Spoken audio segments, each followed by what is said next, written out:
Hello everyone, welcome to a new lecture, Elements of Mechanical Engineering. Topic, Introduction to Elements of Mechanical Engineering. First of all, what is mechanics? Mechanics is the branch of engineering science which deal with the study of effect of forces on a body. किसी भी body के ऊपर जो multiple forces लगे रहते हैं उन forces की वजह से उस बॉडी पर क्या इफेक्ट होगा इसकी स्टडी हम मैकेनिक्स के अंदर करते हैं. What is mechanics? Branch of engineering science, branch of engineering science which deals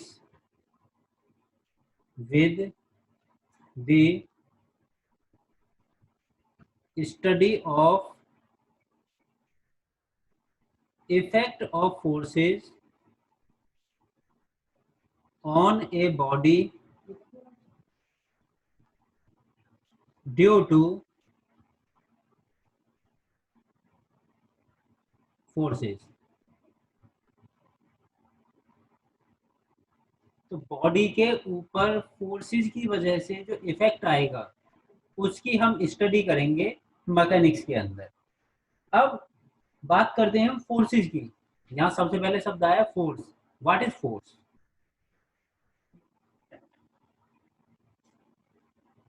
what is force? Force एक एक्सटर्नल एजेंट है, एक्सटर्नल एलिमेंट्स है जो किसी भी ऑब्जेक्ट पर लगाया जाता है जिसके कारण उस ऑब्जेक्ट के मोशन को डिस्ट्रॉय करता है या जो ऑब्जेक्ट रेस्ट में है उसमें मोशन प्रोड्यूस करता है. या तो मोशन किसी ऑब्जेक्ट को देना या किसी ऑब्जेक्ट के मोशन को डिस्ट्रॉय करना. फोर्स हो गया आपका प्रोड्यूस और डिस्ट्रॉय द मोशन. मोशन को प्रोड्यूस करना या उसे डिस्ट्रॉय करना. अब फोर्स को हम जनरली जो मेजर करते हैं वो करते हैं न्यूटन में. इसकी जो यूनिट होगी वो होती है न्यूटन और शॉर्ट में सिंपली हम इसे सिंपल एन से लिखते हैं, सिंपली एन, न्यूटन. अब इसकी कुछ प्रॉपर्टीज होती है कि फोर्स हमारा लगा हुआ है, किस किस एलिमेंट की हमें रिक्वायरमेंट होगी, क्या जरूरत है कि ये फोर्स है हमारा, कैसे एक्सप्लेन होगा. उसके जो मेन एलिमेंट है उसमें फर्स्ट एलिमेंट है आपका मैग्नीट्यूड. मैग्नीट्यूड हमें ये बताता है कि ये फोर्स कितने अमाउंट का फोर्स उस ऑब्जेक्ट पर लगा हुआ है. जैसे फॉर एग्जांपल मैंने कहा 10 न्यूटन का फोर्स किसी ऑब्जेक्ट पर अप्लाई किया है. मैग्नीट्यूड के बाद सेकंड आता है आपका डायरेक्शन. डायरेक्शन में होता है कि वो जो आपका फोर्स लगा हुआ है वो किस डायरेक्शन में लगा हुआ है. जो हमने फोर्स लगाया है उस फोर्स की डायरेक्शन क्या है, east, west, north, south, 30 degree from the east, 40 degree from the east, means एक पर्टिकुलर डायरेक्शन क्या होगी. नंबर थर्ड, उसका नेचर कैसा है, nature of the force. Nature of the force में वो फोर्स टेंसाइल टाइप का है या वो फोर्स कंप्रेसिव टाइप का है, किस टाइप का फोर्स हमने लगाया हुआ है, टेंसाइल और कंप्रेसिव. पुल या पुश, किसी भी ऑब्जेक्ट को हम खींच रहे हैं या किसी ऑब्जेक्ट में हम धक्का दे रहे हैं, पुल पुश टाइप का फोर्स हो गया. Number four, point of application. Point of application. Point of application ये हुआ किसी भी बॉडी में वो फोर्स किस पॉइंट पर लगा हुआ है, वो उसका हो जाएगा पॉइंट ऑफ एप्लीकेशन. तो ये जनरली फोर्स हो गया कि कोई भी ऐसा ऑब्जेक्ट, कोई भी ऐसा ऐसा एक्सटर्नल एलिमेंट या कोई भी ऐसा एक्सटर्नल एजेंट जो किसी भी बॉडी में मोशन प्रोड्यूस करता है या उस मोशन को डिस्ट्रॉय करता है, और इसे हम मेजर करते हैं न्यूटन. इसके लिए चार मेन पॉइंट चाहिए हमें. मैग्नीट्यूड कितना है, किस डायरेक्शन में लगा हुआ है, किस टाइप का लगा हुआ है और किस पॉइंट पर लगा हुआ है. तो ये एक बेसिक इंट्रोडक्शन है आपका फोर्स का। अब फोर्स के बाद हम मैकेनिक्स का देखते हैं क्लासिफिकेशन। मैकेनिक्स को कितने पार्ट में क्लासिफाई किया गया है, classification of mechanics.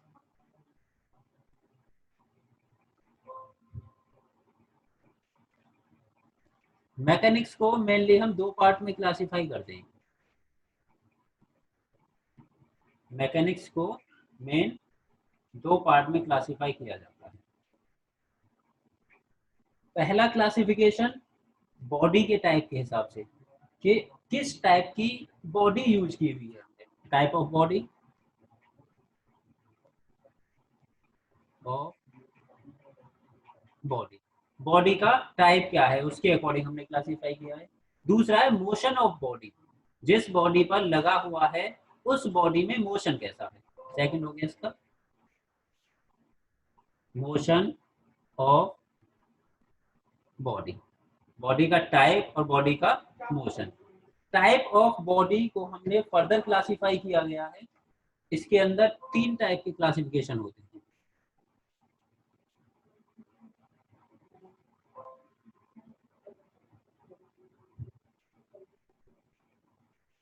First classification rigid body mechanics. Rigid body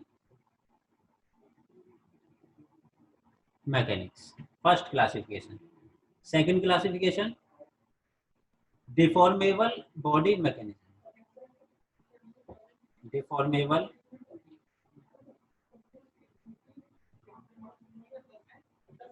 body mechanics. Third classification fluid mechanics. Fluid body mechanics. ये हमारे बॉडी के टाइप के अकॉर्डिंग है, rigid body, deformable body and fluid body. अब मोशन के अकॉर्डिंग हमने फिर से क्लासिफाई किया है अकॉर्डिंग टू मोशन।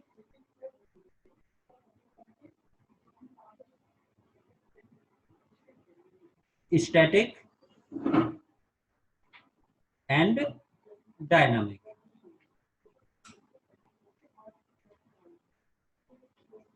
मोशन के अकॉर्डिंग दो टाइप के होते हैं, स्टैटिक एंड डायनामिक। डायनामिक को फिर से हमने फर्दर दो पार्ट में क्लासिफाई किया है, काइनामेटिक्स एंड काइनेटिक्स। ये हमारा एक क्लासिफिकेशन हुआ मैकेनिक्स का। Mechanics type of body and type of motion.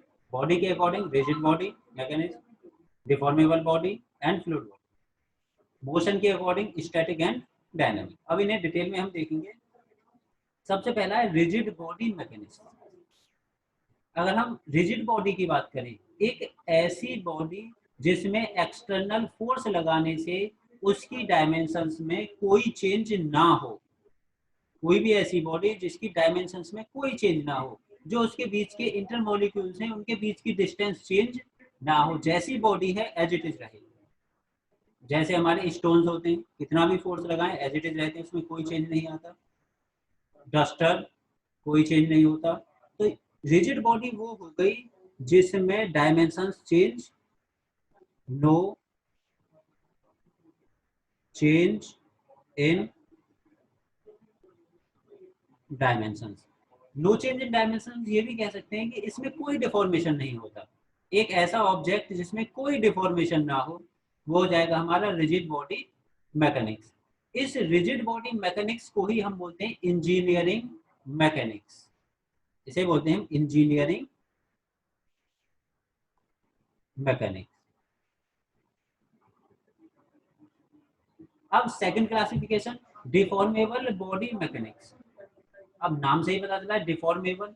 अगर किसी बॉडी में डिफॉर्मेशन हो जाता है, उसकी डायमेंशन चेंज हो जाती हैं, जब मैंने कोई भी एक्सटर्नल फोर्स लगाया, उस एक्सटर्नल फोर्स की वजह से उसकी डायमेंशन चेंज हो गई, तो वो हो जाएगा हमारा डिफॉर्मेबल बॉडी मैकेनिक्स।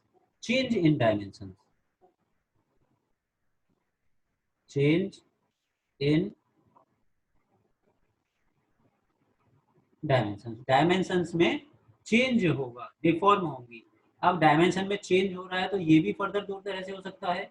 एक चेंज ऐसा हो कि मैंने एक्सटर्नल फोर्स लगाया, एक्सटर्नल फोर्स लगाने से बॉडी की डायमेंशन चेंज हो गई, जैसे ही मैंने उस एक्सटर्नल फोर्स को हटाया बॉडी दोबारा से अपनी वापस पोजीशन में आ गई। एक ऐसा हो सकता है कि मैंने एक्सटर्नल फोर्स लगाया, बॉडी में डिफॉर्मेशन हुआ, डिफॉर्मेशन होने से वो डिफॉर्मेशन ऐसा हुआ कि एक्सटर्नल फोर्स लगाने के बाद भी वो बॉडी वापस अपनी पोजीशन में नहीं आती। तो इसे फर्दर दो टाइप से क्लासिफाई किया गया, elastic body, elastic body and plastic body.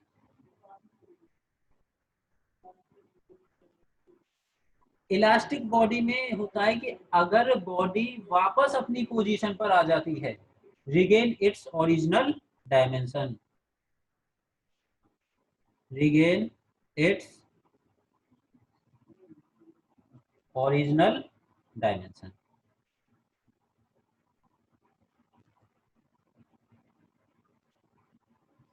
Plastic body एक ऐसी बॉडी जिसमें परमानेंट डिफॉर्मेशन हो जाए, जिसकी डायमेंशंस परमानेंटली चेंज हो जाएं। अगर मैंने फोर्स हटा भी दिया तो भी वो बॉडी वापस अपनी पोजीशन पर नहीं आए, परमानेंट डिफॉर्मेशन, उस बॉडी में परमानेंट डिफॉर्मेशन। थर्ड क्लासिफिकेशन है इसमें फ्लूइड बॉडी मैकेनिक्स। अगर किसी फ्लूइड पर कोई भी एक्सटर्नल फोर्स लगा हुआ है और उसमें जो मोशन होता है, उनकी स्टडी जो हम करेंगे वो आएगा फ्लूइड बॉडी मैकेनिक्स। बट यहाँ इंजीनियरिंग मैकेनिक्स में हम सिर्फ और सिर्फ रिजिड बॉडी मैकेनिक्स की स्टडी करेंगे, deformable body and fluid body.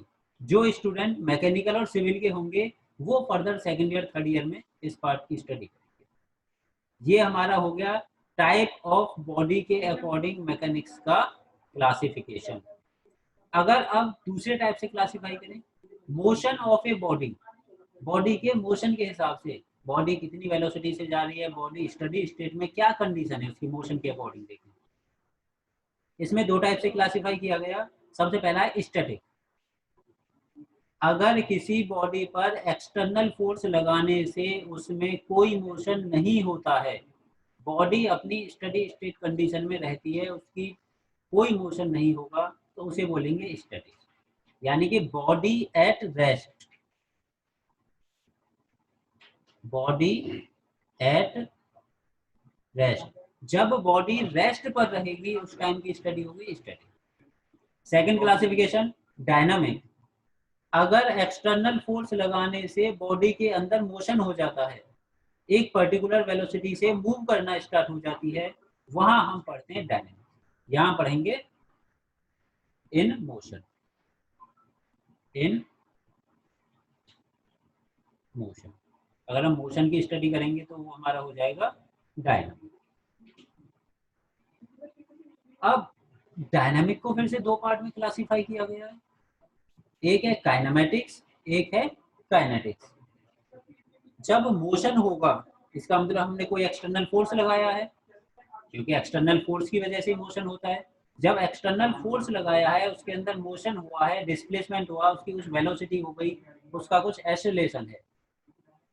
अगर किसी भी बॉडी के फाइनल रिजल्ट को हम देखें, कितनी वेलोसिटी हो गई, कितनी डिस्टेंस ट्रेवल की, कितने एक्सेलरेशन हुआ, अगर इन सभी की हम स्टडी करें, ये नहीं देखें कि किसकी वजह से हुआ, कि जो हमने फोर्स लगाया है उस फोर्स की स्टडी ना करके उसके फाइनल रिजल्ट की स्टडी करें। इतना मोशन, इतनी वेलोसिटी, ये आपका एक्सेलरेशन, उसे बोलते हैं हम काइनेमेटिक्स। काइनेमेटिक्स में हम कॉज ऑफ मोशन को कंसीडर नहीं करते, cause of motion not consider. उस मोशन का कॉज क्या है इसकी कोई कंसीडरेशन नहीं होगी, इसे कोई कंसीडर नहीं करेंगे, सिर्फ फाइनल रिजल्ट को देखेंगे हम तो वो होगा काइनामेटिक्स। इसके अगेंस्ट काइनेटिक्स। काइनेटिक्स में हम ये भी देखेंगे कि जो हमारे पास मोशन मिला, जो उसकी वेलोसिटी है, जो उसके अंदर एक्सीलरेशन डेवलप हुआ, वो किस फोर्स की वजह से हुआ, किस डायरेक्शन में फोर्स लगाया, कितना फोर्स लगाया। तो यहाँ पर हम कॉज ऑफ मोशन को कंसीडर करेंगे। कॉज ऑफ मोशन को कंसीडर करेंगे। ये हमारा एक क्लासिफिकेशन हुआ, अगर हम देखें, एक broad classification. Type of body के अकॉर्डिंग, मोशन ऑफ बॉडी के according, rigid, deformable, fluid. Rigid body में डायमेंशंस में कोई चेंज नहीं होता, डिफॉर्मेबल में डायमेंशंस में चेंज होता है। चेंज होने के साथ भी दो टाइप की हो जाती है, इलास्टिक, प्लास्टिक। फोर्स हटाएं वापस ओरिजिनल में आ जाती है इलास्टिक, फोर्स हटाने के बाद वापस अपनी पोजीशन पर नहीं आएगी प्लास्टिक। फ्लूइड मोशन, अगर फ्लूइड के ऊपर, लिक्विड या गैस के ऊपर कोई फोर्स लगा हुआ है, उसकी स्टडी करेंगे फ्लूइड बॉडी मैकेनिक्स में। मोशन के अकॉर्डिंग देखें हम, स्टैटिक एंड डायनामिक। जब बॉडी रेस्ट में है उस टाइम की स्टडी हमारी स्टैटिक होगी, जब बॉडी मोशन में है वो स्टडी हमारी डायनामिक होगी। डायनामिक में भी दो होते हैं, काइनेमेटिक्स एंड काइनेटिक्स। काइनेमेटिक्स में कॉज ऑफ मोशन को कंसीडर नहीं करेंगे, किसकी वजह से मोशन हो रहा है उसे कंसीडर नहीं करेंगे। काइनेटिक्स में कॉज ऑफ मोशन को कंसीडर किया जाएगा। ये हो गया आपका मैकेनिक्स का ब्रॉड क्लासिफिकेशन। अब नेक्स्ट टॉपिक हम देखते हैं, system of force.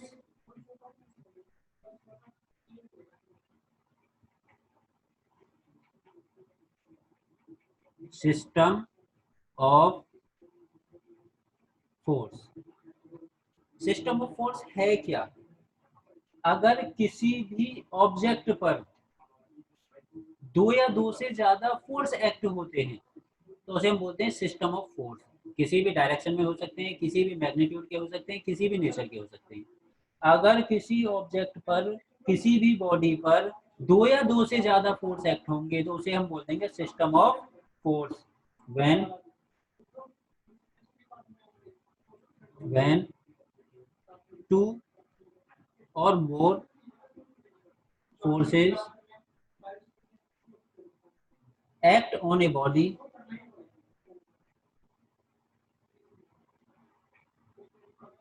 act on a body, it is called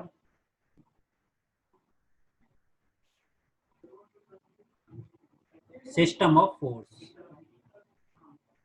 system of force।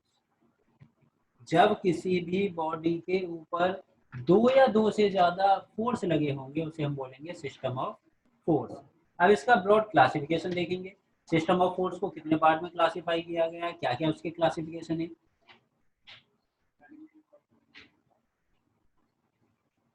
Classification, पहले हम इसका ब्रॉड क्लासिफिकेशन करते हैं।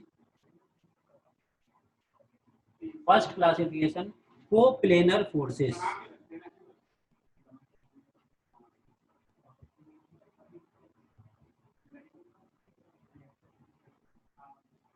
Second classification, non coplanar forces.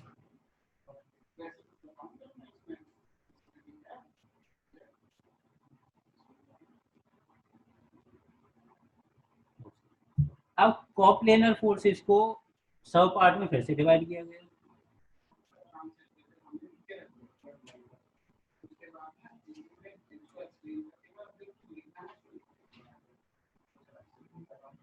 Coplanar forces. First classification, collinear forces. Collinear forces. Second classification, concurrent forces. Concurrent forces. Third classification, non concurrent forces. Non concurrent forces, and fourth classification is parallel forces। Parallel forces. अब इस parallel force को भी दो part में divide किया गया है। Like and unlike. Broad classification हुआ coplanar forces, coplanar and non coplanar forces. Coplanar force में कोलिनियर हो सकते हैं, कोप्लेनर कंकरेंट हो सकते हैं, कोप्लेनर नॉन कंकरेंट हो सकते हैं, कोप्लेनर पैरेलल हो सकते हैं। पैरेलल में भी लाइक और अनलाइक हो सकते हैं। अब इनकी अलग अलग हम स्टडी करेंगे, अलग अलग पढ़ देखेंगे किसकी क्या डेफिनेशन है, कैसे एक्ट होता है। सबसे पहला है आपका कोप्लेनर फोर्सेस। सबसे पहले कोप्लेनर फोर्सेस की स्टडी करेंगे।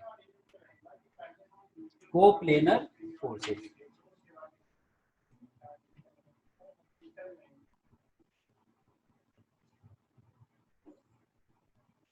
Coplanar forces.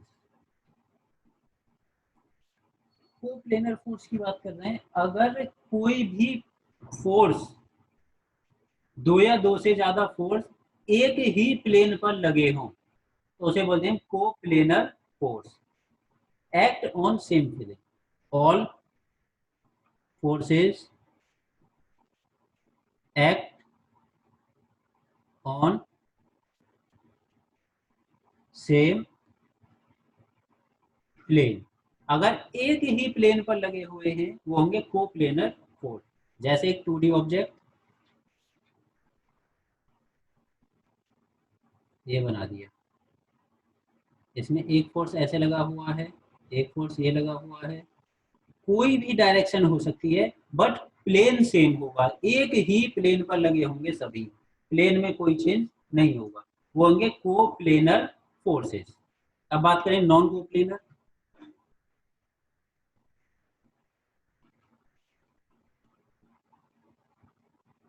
Non coplanar forces, non coplanar forces की अगर बात करें हम, अगर फोर्सेस एक प्लेन से ज्यादा प्लेन पर लगे होंगे, मल्टीपल प्लेन, दो या तीन प्लेन पर हो सकते हैं, उन्हें बोलेंगे हम non coplanar forces. Same plane पर नहीं लगे होंगे वो होंगे non coplanar forces. Do not lie in same plane,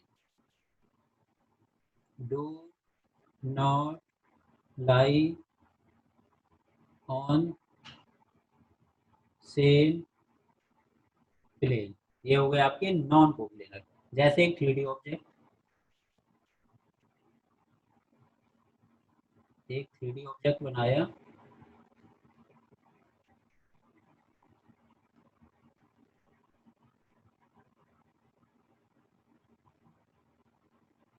ये एक 3D ऑब्जेक्ट बना दिया।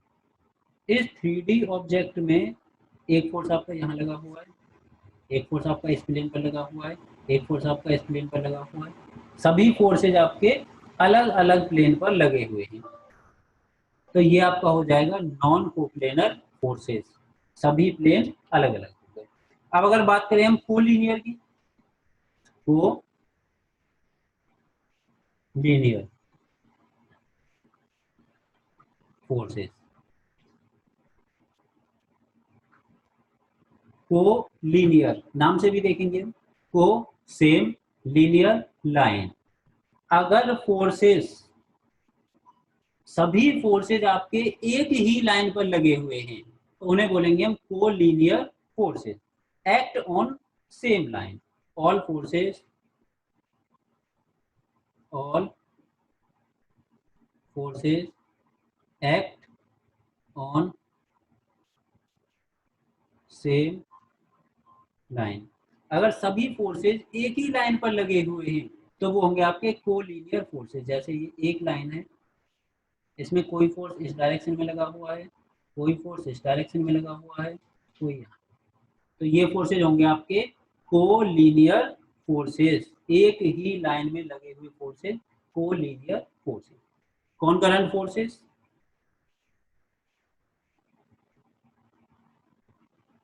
कॉनकरेंट फोर्सेस, अगर सभी फोर्स एक ही पॉइंट पर एक्ट हैं, सभी फोर्स का लाइन ऑफ एक्शन एक ही है, एक ही पॉइंट से पास हो रहे हैं, तो उन फोर्सेस को बोलेंगे हम कॉनकरेंट forces. All forces, all forces act at the same point। सभी फोर्स आपके एक ही पॉइंट पर एक्ट है, वो हो गया आपका कॉनकरेंट फोर्सेस। इस पॉइंट पर एक फोर्स यहाँ लगा हुआ है, दूसरा फोर्स ये लगा हुआ है, तीसरा फोर्स यहाँ लगा हुआ है। कोई भी नेचर हो सकता है, कोई भी डायरेक्शन हो सकती है, बट पॉइंट एक ही होगा, एक्टिंग पॉइंट एक होगा। एक पॉइंट से अगर सभी फोर्सेस पास हो रहे हैं, वो होगा हमारा कॉनकरेंट फोर्सेस। इसके बाद नेक्स्ट क्लासिफिकेशन, नॉन कॉनकरेंट फोर्सेस।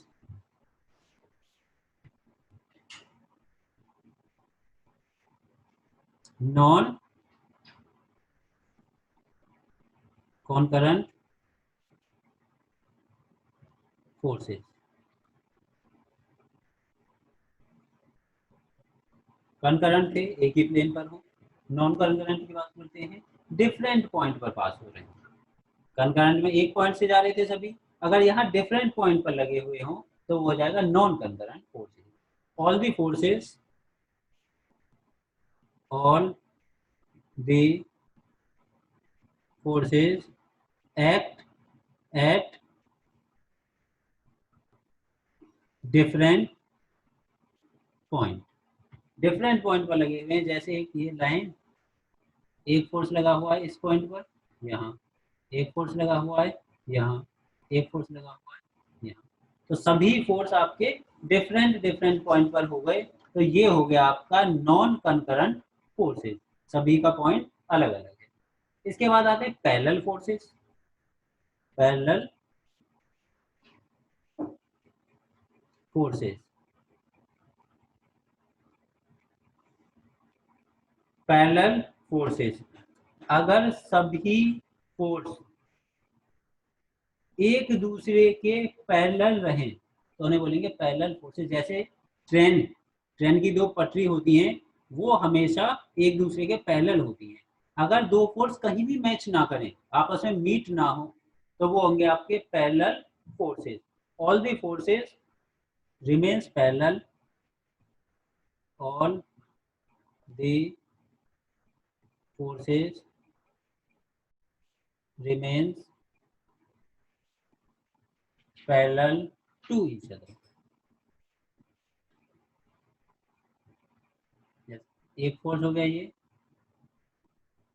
इसके पैरेलल दूसरा फोर्स हो जाएगा। अगर इन दोनों फोर्सेस के बीच की डिस्टेंस यहाँ देखें और यहाँ देखें, तो हर जगह इनके बीच की जो डिस्टेंस होगी वो इक्वल रहेगी, डिस्टेंस में कोई चेंज नहीं होगा। ऐसे फोर्स जो कहीं भी आपस में मीट ना करें, उन्हें बोलते हैं हम पैरेलल फोर्सेस। अब ये पैरेलल फोर्स भी दो टाइप के होते हैं, like parallel force and unlike parallel force. Like parallel force, like parallel force, like parallel force का मतलब है कि जो फोर्स लगे हुए हैं तो वो पैरेलल, बट उनकी डायरेक्शन भी सेम है।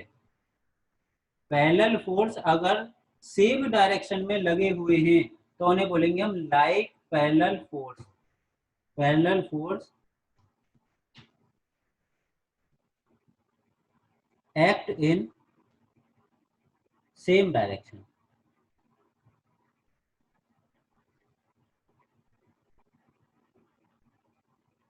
जैसे ये एक कोई भी बॉडी, एक फोर्स यहाँ लगा हुआ है, दूसरा फोर्स भी इसके पैरेलल और इसी की डायरेक्शन में, तीसरा फोर्स भी इसके पैरेलल और इसी की डायरेक्शन में, ये हो गया लाइक पैरेलल फोर्स। उसके बाद अनलाइक पैरेलल फोर्स। अनलाइक